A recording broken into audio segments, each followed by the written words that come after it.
नमस्कार, मी शिवाजी माने, संस्थापक अध्यक्ष जय शिवराय किसान संघटना। सोमवारी 16 डिसेंबर रोजी कर्नाटक राज्य रयत संघटनेचे कार्याध्यक्ष राजू पवार आणि हरूर सेना संघटनेनं बेळगाव येथे अधिवेशन होणार आहे कर्नाटक सरकारचं, तिथं मोठा मोर्चा काढलेला आहे। त्या मोर्चाच्या मुख्य मागण्या अशा आहेत की उसाला प्रतिटन 6,000 रुपये दर मिळावा, शेतकऱ्यांना 12 तास दिवसा वीज मिळावी, 60 वर्षावरील शेतकऱ्यांना पेन्शन योजना मिळावी आणि अशा अनेक योजना ज्या आहेत त्या सरकारनं तात्काळ लागू कराव्या।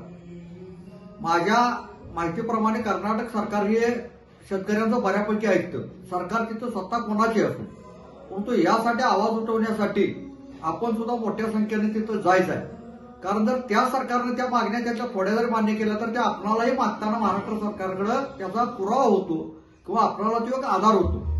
यासाठी माझ्या महाराष्ट्रातील सर्व शेतकऱ्यांना, शेतकरी संघटनांना विनंती आहे, आपण त्या मागण्यासाठी बेळगावला सोमवारी सकाळी जायचं आहे। आम्ही स्वतः आमच्या संघटनेच्या 5 ते 10 गाड्या घेऊन जाणार आहोत।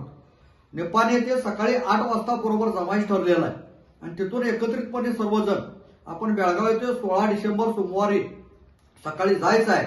तरी सर्व शेतकऱ्यांना विनंती आहे, आता निवडणुका संपलेल्या आहेत, आपल्यातले सर्व राजकीय मतभेद संपवा।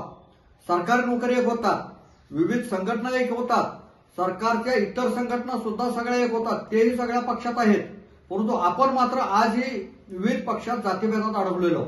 शेतकऱ्यांना आता आपल्याला कोणताही दर परवडणार। रासायनिक खतं मागल्या 5 वर्षामध्ये 52% महाग झालेले आहेत, ठिबकची खतं 79% महाग झालेली आहेत, कीटकनाशक तणनाशक सुद्धा 87% महाग झाल्यात, मशागत मजुरी 25 ते 30% वाढलेली आहे। मग असं असताना तुम्ही महागाईचा रोष का करताय आणि सरकार कोणतंही हो ते शहरी नागरिकांचं जीवनमान उंचवण्यासाठी काम करतंय। आम्ही खेड्यातले लोक त्यामुळे नेस्तनाबूत व्हायला लागलेलो आहोत। आज ही 60% लोक शेतीवर अवलंबून आहेत, म्हणजे शेतीला देशाचा आर्थिक कणा समजलं जातं, परंतु लोकांच्या आत्महत्या शेतकऱ्यांच्या वाढायला लागलेल्या आहेत। हे थांबायचं असेल तर तुम्हाला एक दिवस यावं लागेल, घरात थांबून काही मिळणार नाही। दुसऱ्याला लढ म्हणायचं आणि आपण घरात बसायचं, हे असं असतं तर इंग्रजांचं सारखं 150 वर्ष राज्य परत काळे इंग्रज करायला लागलेले आहेत।